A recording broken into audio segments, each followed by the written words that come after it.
Hello, नमस्कार. माझं नाव समीर मोरे आहे आणि मी 14 वर्षापासून बँकिंग सेक्टरमध्ये काम करतो. आपण बघतो बऱ्याच काही गोष्टी आपल्या हातात असतात किंवा काही नसतात. काही गोष्टीमध्ये अ, कांद्याचा भाव वाढला, त्याच्यानंतर पेट्रोलचा भाव वाढला, असं आपण बऱ्याच गोष्टी बघतो, रस्त्यावर येतो, पण त्याचा काही उपयोग होत नाही. सगळ्यात महत्त्वाचं म्हणजे आपण स्वतः कुठल्या गोष्टीचं काय कसं रिप्लाय करायचं किंवा काय, हे पूर्ण आपल्यावर असतं. तर मी हा निर्णय घेतला, की जर काही गोष्टी बदलायच्या आहेत, तर सगळ्यात पहिलं आपण बदलायला पाहिजे. मी बदललो. सगळ्यात पहिल्यांदा मी अ, या लोकसभेच्या एवढ्या मोठ्या इलेक्शनमध्ये भाग घेतला. कुठलाही कुठलाही अनुभव नसताना सगळ्या गोष्टी शिकलो. कंप्लायन्स कशाप्रकारे खूपच गोष्टी असतात. बट इलेक्शन कमिशन खूप चांगल्या गोष्टी करतात आपल्यासाठी आणि आपल्या येणाऱ्या नेत्यासाठी. सगळ्या गोष्टी करतात. सगळ्यात महत्त्वाचं म्हणजे आपला दृष्टिकोन बदलला पाहिजे.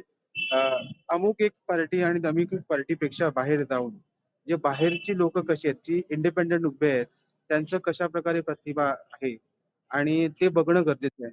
आणि देशाला जर घडवायचं असेल तर एक माणूस नाही, आपण सगळ्यांनी एकत्र यायला पाहिजे. तर हे सगळं तेव्हाच घडू शकतं जेव्हा आपण सर्व एकत्र येऊ.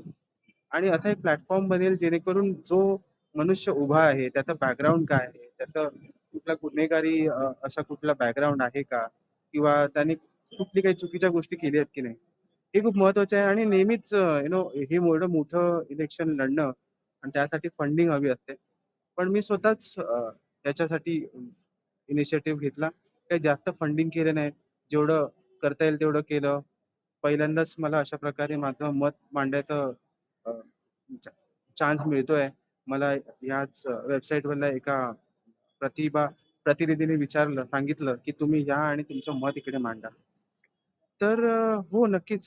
प्रतिभा आहे आपल्या देशामध्ये, तरुण तसे आहेत आणि भरपूर सारे लोकं अशी आहेत ज्यांना करायची इच्छा आहे. अ, आणि त्यापैकी मी आहे. कारण माझ्याकडे हा ऑप्शन होता, की काय करायचं? हे करायचं की नाही? तर ठरवलं करायचं आणि नंतर सगळ्यात मोठं माझ्यापुढे आव्हान होतं, की माझ्या घरातल्यांना अ, त्यांना कन्व्हिन्स करणं. मी त्यांना कन्व्हिन्स केलं आणि त्याच्यानंतर त्यांनी मला पूर्णपणे सवलत दिली, हे करायची आणि त्याच्यानंतर मी इथे येऊ शकलो.